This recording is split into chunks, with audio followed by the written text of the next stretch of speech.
नजरी से दूर करनी, नजरी से दूर करनी,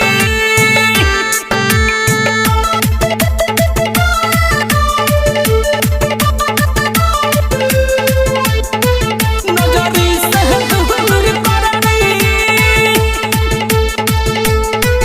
नजरी से दूर करनी।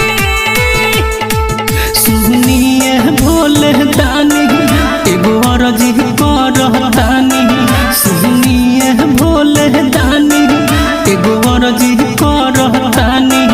तू देख के गइल धोखा गमले के जियतानी, करनी के फल करा झोली में भर दी, नजरी से दूर करनी,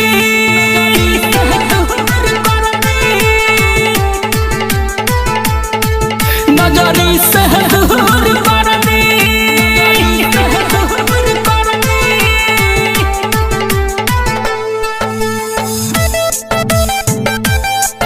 नजरी से दूर करनी,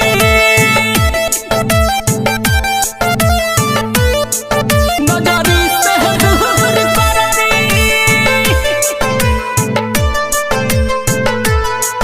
नजरी से दूर करनी। प्यार के झांसा देख के मुँह के महारत बिया माजी,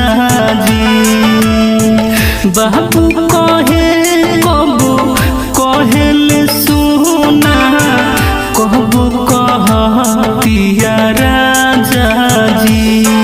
देह दीना करो के साजा जिले हम पी के गाजा, दूसरा से मिल के बाबा हमारा के कहतिया जा। खुश होई मन बाबा दुख होई जदी, नजरी से दूर करनी, दूर करनी, नजरी से दूर करनी, दूर करनी।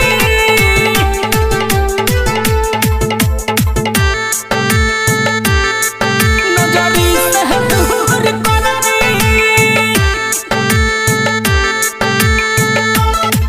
नजरी से दूर करनी,